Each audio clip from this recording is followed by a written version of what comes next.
All right, here's part two of an awesome hour-long plus show that Kylen Mills just did, recapping the Warriors-Kings game and maybe, more importantly, talking bigger picture about the Warriors and their hopes and possibilities of repeating as the defending world champions. Locked On Warriors is next. Here we go. You are Locked On Warriors, your daily Golden State Warriors podcast. Part of the Locked On Podcast Network, your team every day.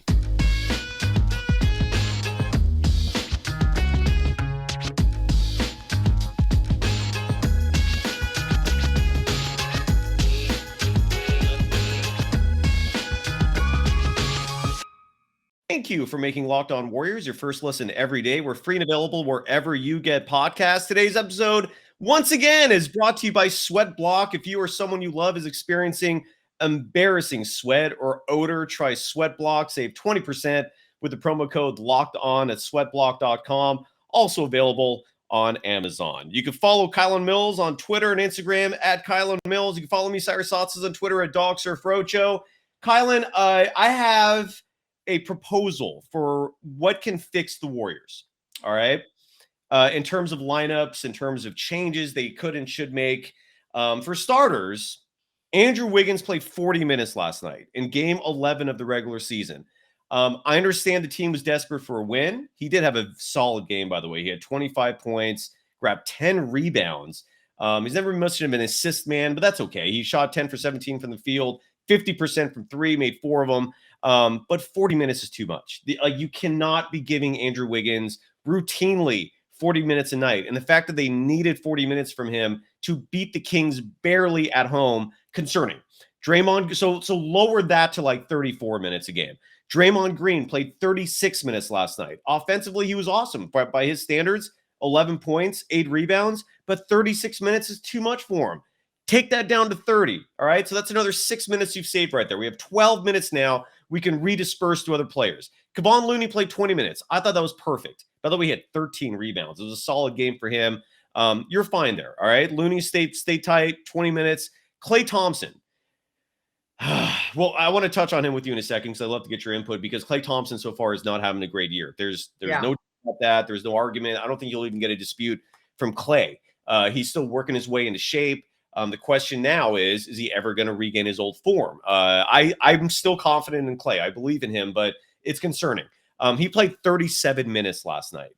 Let's tone that down a notch. We need to get that down to 30, all right?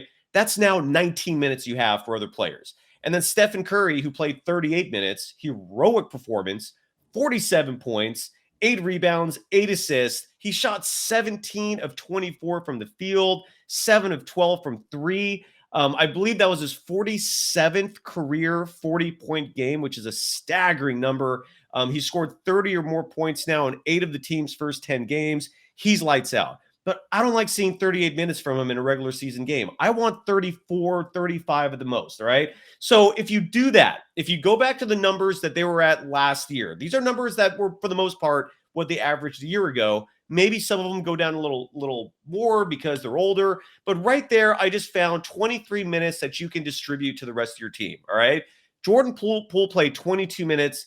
For now, that's fine. He should be a 30-minute-a-game player, but he's not playing well. And I want to touch on that in a moment with you as well, because I really think the question does need to start being raised here in terms of the impact of that Draymond Green punch and whether or not that has had an impact on this locker room and whether that's created a divide between the veterans and the youngsters, because there is a clear divide there. But my point is, beyond that, all right, I just came up with, 21, 22 minutes right there. Kuminga plays 9 minutes last night. You can give him a little more than that, all right? Ty Jerome's 12 minutes. Give those to Moses Moody, please. James Wiseman, who you talked about, Kerr being disappointed in Kuminga and his first half performance, and Moody. James Wiseman didn't even have a chance to prove himself. He had a DNP. So there are minutes to be issued. Anthony Lamb's 16 minutes, Ty Jerome's 12 minutes, the 22, 23 minutes I just came up with in terms of reduction from their starting 5. You can find time to play Kuminga. You can find time to play Moody and Wiseman. You can even find time to play JaMychal Green. It depends on when you play him, I think, for effectiveness, right? They have to play these guys. Where I think Kerr is royally screwing the pooch here, and where I think he needs to make an adjustment is you have to mix and match this lineup.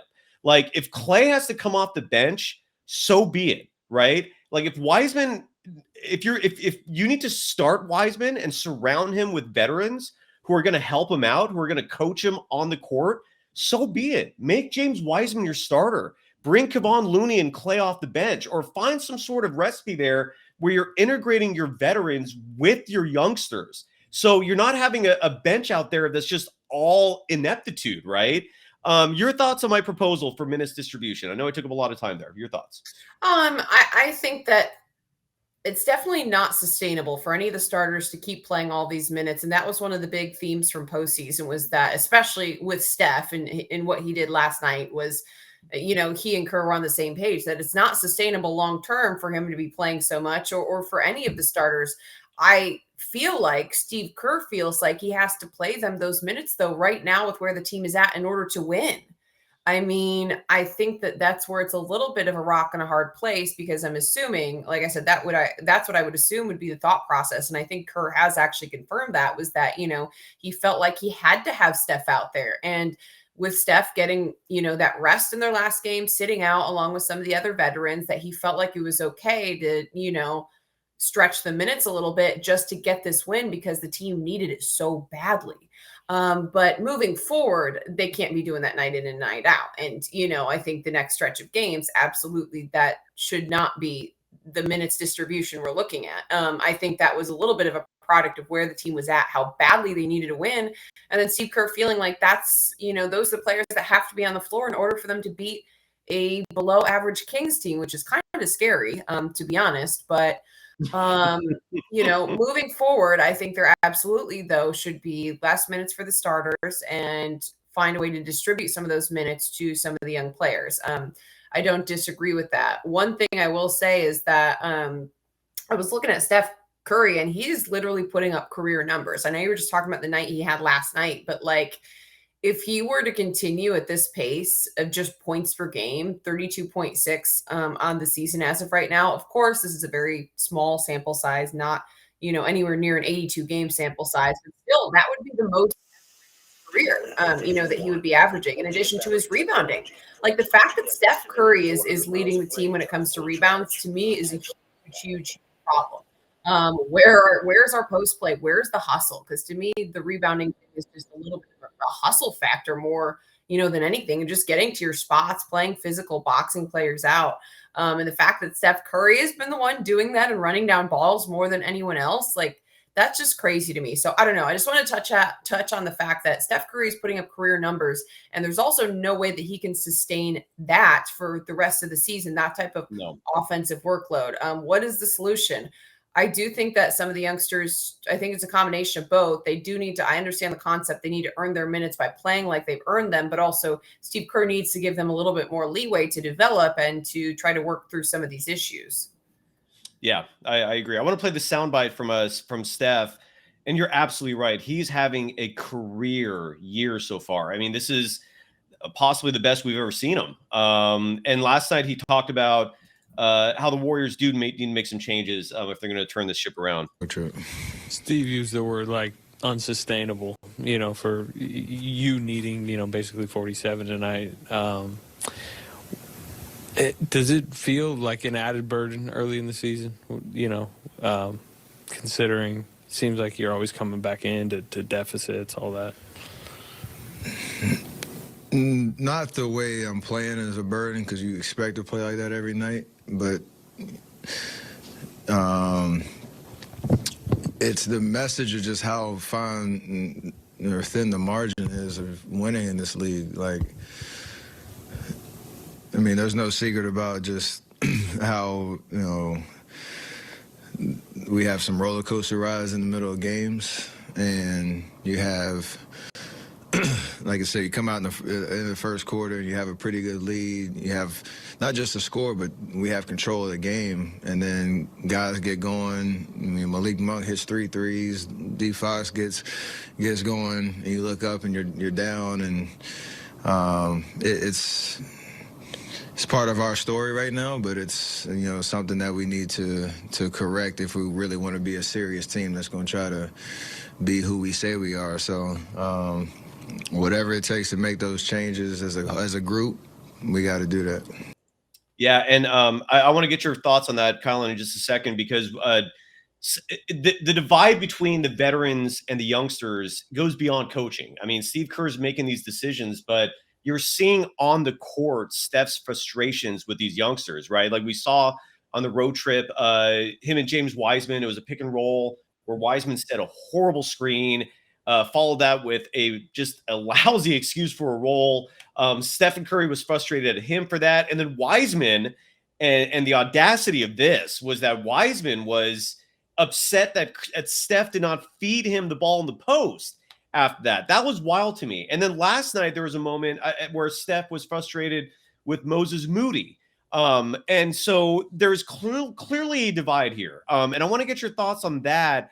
And maybe if the Draymond punch, which I hate revisiting, but at a certain point, you have to wonder if there's a correlation between that and the whole just funk of this team just really going sour. If there's something real there to that. But first, I got to give some love to a new sponsor of this program, SweatBlock, which solves an issue I think a lot of people have. That's sweat and odor. When it comes to deodorant, for me personally, I hate sticks that make like the stains, those pit stains on your shirts. And obviously no one wants to smell. Well, SweatBlock takes care of all that. SweatBlock wipes are your secret to confidence. They work for up to 7 days per use. If you apply them on a Sunday, you're going to stay dry all week. That is wild. If you or someone you love is experiencing embarrassing sweat or odor, try SweatBlock. Save 20% with the promo code LOCKEDON at sweatblock.com. It's also available on Amazon.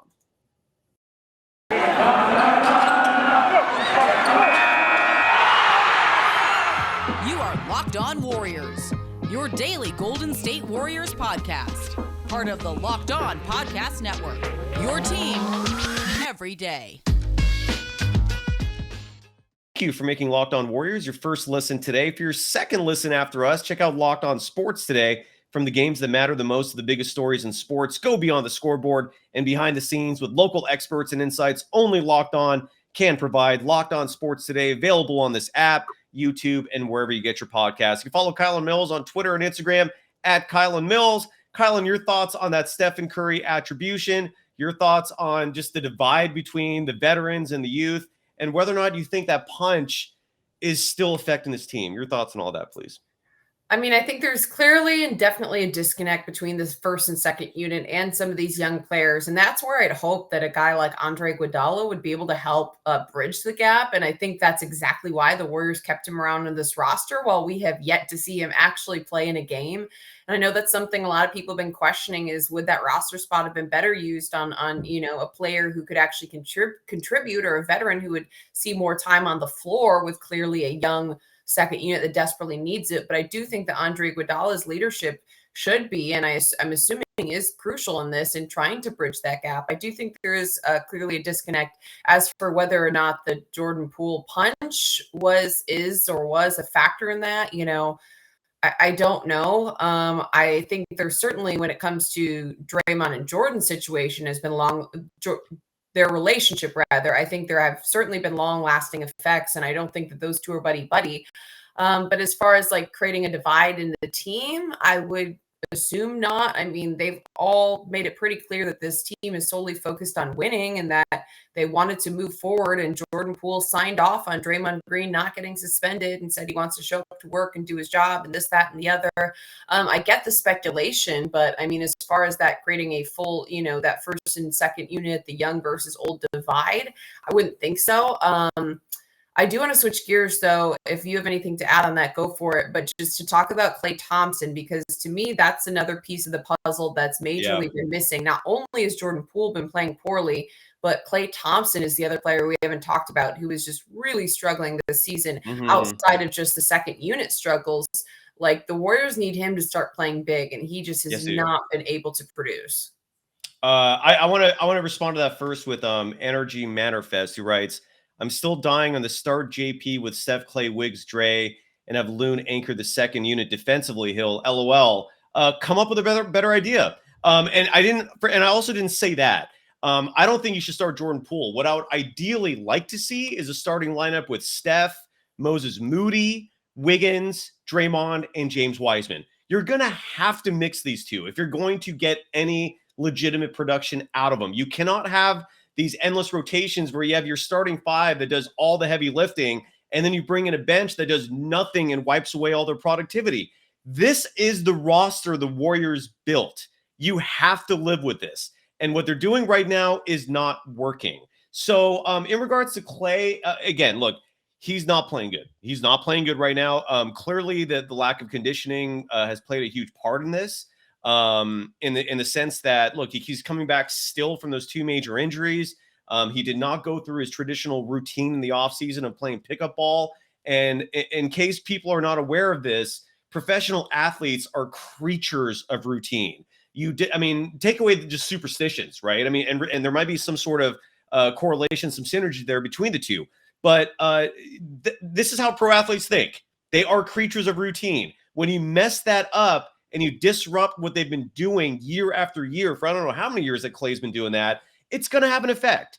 Klay right now sucks. He does. There's no positive way to spin that. I want to look at his stats on the year. Like Klay for the season in nine games played, he's putting up 15.1 points per game. That's not good. He's averaging 28 minutes per game, which is about what he's deserved so far. But it's his shooting percentages that are a real concern. He's averaging 36% from the field. He's averaging 32.6 from three, which falls just below the Mendoza line of 33%, which you want from a basketball player for three-point percentage, because that translates to 50% shooting from the field overall. You have to have faith that he's going to turn it around, because if he doesn't, there's no answer there. Okay. The Warriors are not winning a championship, plain and simple. But I do see encouraging things. I do see signs. I don't know. He's not playing good. What do you think, Kylen? He kind of sucks right now. Yeah, I think that he's actually looked like he's made market improvements defensively. I know that's something that you talked about earlier, Cyrus. I thought last season he still looked like he was trying to gain a step back this season. And like last night, I thought he's been playing okay on defense, but like offensively, to me, he just looks like he's forcing it. And that's something that we talked about last season as well when he first came back, was that he wants it so bad. He wants to hit the shot so bad, and he wants to play like he did before the injuries. And because of that, he's not letting the game come to him. He's not letting it happen naturally. I think that his shot selection both last season and this season has been questionable. And then that combined with the fact that this season just shots are not falling for Klay Thompson whatsoever. Yeah. And, in the past, I think maybe with some questionable shot selection, he would hit insane shots similar to Steph Curry. Like if you looked at Steph Curry's shot selection, sometimes he takes ridiculous shots, but he hits them a lot of the time. So, you don't question it. But Klay Thompson is not hitting the 3-point ball well at all right now. And then that combined with, I think, forcing the game and then again, the shot selection just being really difficult, it's not doing him any favors. And I know you touched on some of the stats, but just like his 3-point percentage right now, worst of his career, field goal percentage right now, worst of his career. Even from the line, even his free throw shooting percentage, second worst of his career. So, just nothing is going well for Klay Thompson right now. But to me, the number one thing that he should be doing is trying to just relax a little bit and let the game come to him, because when he's continuing to force these shots and they're continuing to not fall, I feel like he's just digging himself into a deeper and deeper hole. But I feel like defensively there are some, signs of positivity and some flashes where I feel like he is playing solid defense. But you're right. The Warriors don't win a championship without Klay Thompson elevating back to at least close to a point of where he was prior to the injuries, or at least where he was last season. So, I hope that Klay figures it out. And I don't know that I agree necessarily with the conditioning thing, because I thought he came back last season fresh off the injuries, and yes, conditioning was a factor, but to me, that doesn't even look like his problem in what's happening with him this season. I just think he's forcing shots and just taking bad shots. And then that combined with just being completely cold, ice cold. Problems conditioning wise. I feel like conditioning, shows up, especially on the defensive end. And I don't think he's looked bad on the defensive end of the floor. I think that he's been solid, but I think that offensively, he's just been so bad. Yeah, I don't know if conditioning is the right word. I just don't think he's in his rhythm yet. And the reason why I think it's partly conditioning is because in basketball, the clearest sign of exhaustion is your shot coming up short. And that seems to be a routine issue with Klay when he shoots threes, is they're clanking the front of the rim a lot. And so that's where I'm wondering because look, for anyone who thinks that Klay Thompson is done, Game 6 Klay was alive and well last year in that Grizzlies series. All right. He was lighting it up. He averaged 0.4 points per game in the postseason, where it's much harder to score. That's why I want to give him the benefit of the doubt to start this year, just because, I mean, if we're going to be pragmatic here, and I prefer that, Klay probably partied his ass off after they won the championship. I don't think his focus this offseason was basketball for a lot of it.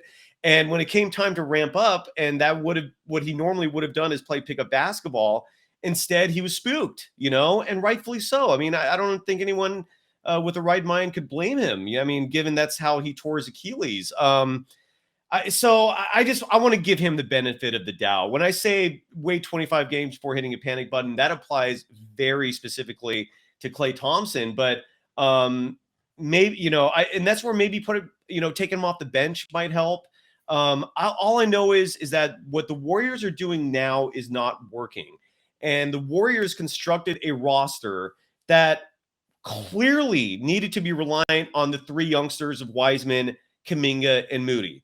If Kerr is now sitting here saying, yeah, I don't trust them, why did you go with them then? Why did you roll with them when you're trying to repeat as a world champion? That was my entire gripe this offseason when they lost Gary Payton II, and to a lesser extent Otto Porter Jr., is you have a team that is going to be trying to repeat as a world champion, and you're deciding to go with three youngsters. I was really surprised when a lot of people were pooing on me for the Kevin Durant trade talks. Remember when that was going on? And Joe Lacob wanted him, right? But the asking price was, at that time, considered astronomically high. It would have had to include Jordan Poole, probably would have had to include Wiggins, which still even now I might take some issue with. But you would have had to include Kuminga, Wiseman, and people were freaking out over that. They're like, no, that's the future of the team. We can't give that up. You folks are quiet right now, by the way. None of you are saying that at this moment.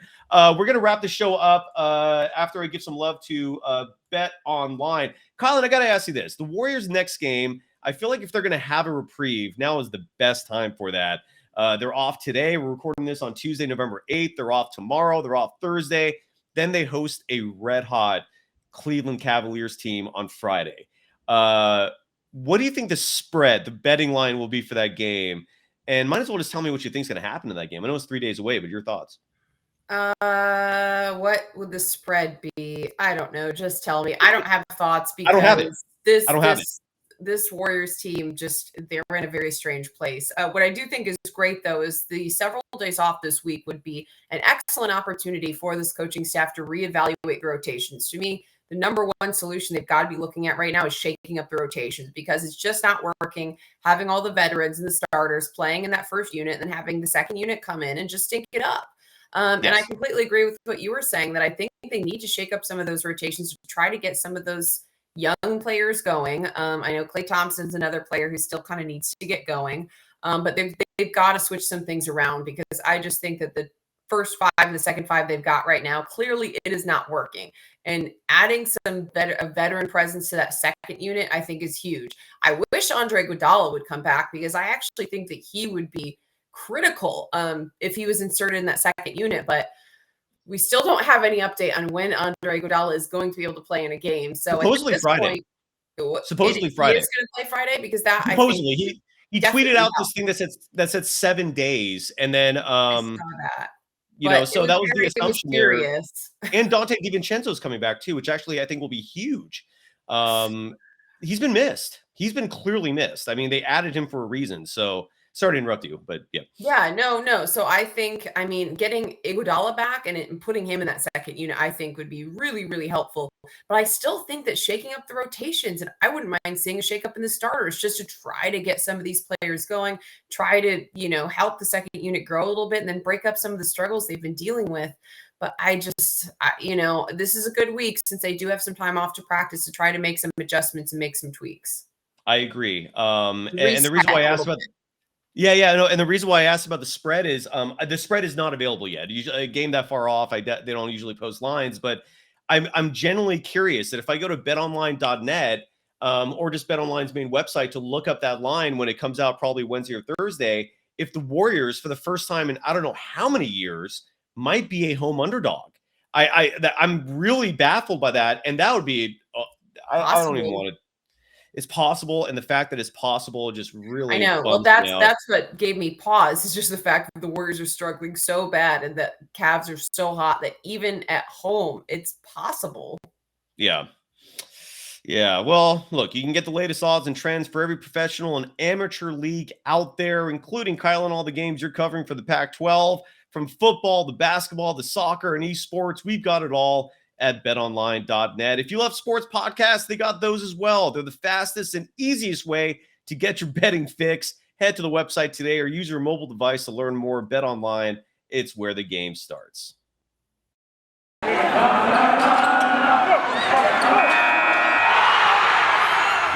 are Locked On Warriors, your daily Golden State Warriors podcast. Part of the Locked On Podcast Network, your team every day. Thank you for making Locked On Warriors your first listen every day. We're free and available wherever you get podcasts. You can follow Kylen Mills on Twitter and Instagram at Kylen Mills. Kylen, thank you for taking up an hour of your time today, pumping out 2 shows, an hour-long live episode, wrapping things up here. I saw someone in the chat mention that Gary Payton II was the 15th man on the roster last year. Yeah, maybe on opening day, but the man was starting playoff games. He was an integral part of the defense. He is a huge reason why Jordan Poole looked damn good last year, because a lot of lineups had Poole and Gary Payton II out there together, and Gary Payton II had his back defensively. It was such a massive stress relief for Poole, and he doesn't have that security blanket behind him now. So yeah, that's just asinine to sit here and say that Gary Payton II was the 15th man on the roster. That's ridiculous. Any final thoughts as we wrap things up? I mean, look, it's they did win. They did win the game, all right? That is positive. I know I've been doing a lot of doom and gloom today. I apologize for that. It's just, look, when the Warriors started the season, the aspirations were a repeat world championship. They do not look like a world championship team right now. It's early, but again, when Kerr makes these rotations, when he's playing Ty Jerome for 15 minutes, Anthony Lamb for 15 minutes, makes no damn sense. Make no damn sense at all. When I see Ty Jerome and Anthony Lamb out there, I immediately, my brain is going back to 2005 Golden State Warriors, because that's the team those kinds of players belong on. I hate that I'm being negative about them, but they're just not that special. Jonathan Kuminga is special, could be special. James Wiseman, the number 2 pick in the draft, should be special. How are you going to know if you don't play him? Moses Moody looks like a fantastic player now. You're giving him 8 minutes. This is driving me crazy. The Warriors made a decision to roll with the youth. And if you're going to roll with them, you have to play them. Not playing them, I don't know what kind of message that sends. And the reason why I brought up the whole Draymond Poole thing is that part of me wonders if that added to the whole chasm between the veterans and the youth, because Draymond's just flat out cold cocks Jordan Poole and is not punished for it. I know ring night what really complicated that whole matter. But if you're a young player on that team, or even if you're Jordan Poole and you're seeing that and you're going, wow, he just literally cold cocked one of us youngsters and got no punishment for it. Steve Kerr's taken his side, and now I'm not getting minutes at all. I'm getting DNPs. That might be causing some issues. They're all human beings. If I'm putting myself in one of their shoes and I'm getting DNPs night after night while the roster that Kerr is putting out there is still losing, that's going to have a psychological effect on me. And I'm starting to wonder if if this is just a part of it. And I don't know. And am I crazy now, Kylen? I have no idea. You're crazy, but not for that reason. For many other reasons, for a long list of reasons, Cy. I'm just playing with you. I mean, the bottom line is that Steve Kerr is going to have to do some work coaching. He's going to have to really, dig deep and figure out what it's going to take to turn this team around, because the rotations that he's got going right now are just not working. I agree with what you said, that the Warriors made a decision to rely on their youth in that second unit, and now they have to stick with that decision and stand up to it and give those players some minutes. I understand it's a little bit of a catch-22 right now because the Warriors are losing and you feel like you have to give the starters big minutes in order just to get wins. But like I said, to me, the difference between winning and losing games right now isn't necessarily Ty Jerome or Anthony Lamb, to where I feel like you've got to make sure you're still really evenly dispersing minutes to some of those young players to give them the opportunity to develop. And I think it'll be very interesting to see how the Warriors come out and respond on Friday, because I do expect there to be some changes. And even before this last game, Steve Kerr was very blunt in his post-game press conferences last week and saying that there are going to be changes. We are going to completely change the rotation. I would like them to see them even change the starting five. I think at this point it needs to happen. A 5-game losing streak and then, barely beating the Kings at home. I think it needs to happen. There needs to be some changes made to the starting five specifically. I think it'll be great to get Dante DiVincenzo back. I think that should be a positive going forward when he returns from injury. I think Andre Iguodala finally making his debut this season. I think that's a positive to look forward to. And both those players, I think, can really significantly help that second unit and the bench play. And then I really hope that Jonathan Kuminga, Moses Moody, and then even James Wiseman bring it. I know a lot of people have been really questioning whether or not Wiseman is cut out for the NBA and if he really is worth that second pick that he was. A lot of people, you're making that face, but a lot of people are questioning that. And I'm not saying me. I personally think he needs more time to develop, but some people are ready. Get him off the Warriors.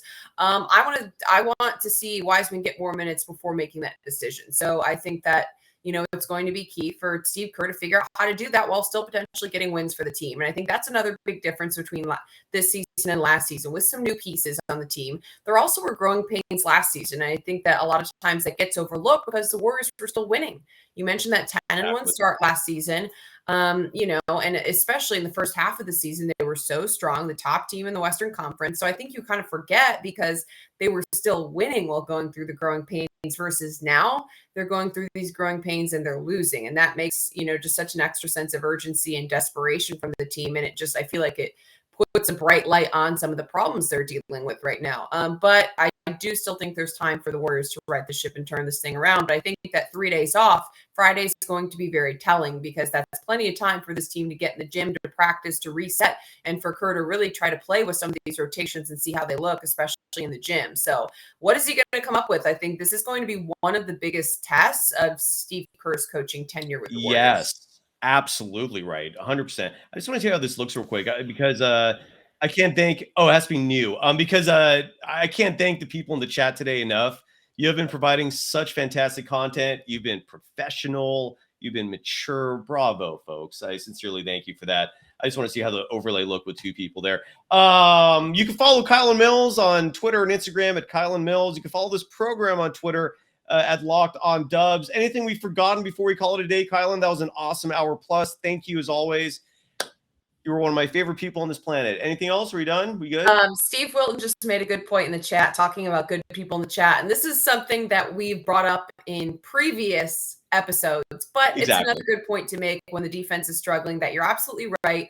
I think Mike Brown's departure is having a huge impact on this team, because like I said, we've touched on it in previous episodes. We didn't really get into it today, but I do think him being the defensive coordinator had a much bigger impact than people realized until he was gone, right? You don't realize what you got till it's gone. And I think the Warriors need a defensive mastermind to try to figure out how to right that, because specifically the Warriors defense has been really bad. And I think that Mike Brown is definitely missed in a big way. And the defensive mind that he brought to the Warriors team.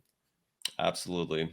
We'll be back at it tomorrow. Kevin Dana joins me, and then Kylen, you'll be back at it in a few days at the end of the week. Thank you, everyone. This was fun. And again, remember, it's early in the season. It's only 11 games. That's the beauty of a long NBA year, is they can turn the ship around, folks. The talent is there. They just have to make it work and put it all together. Hopefully they'll do that. Thank you, everyone. Kylen, thank you.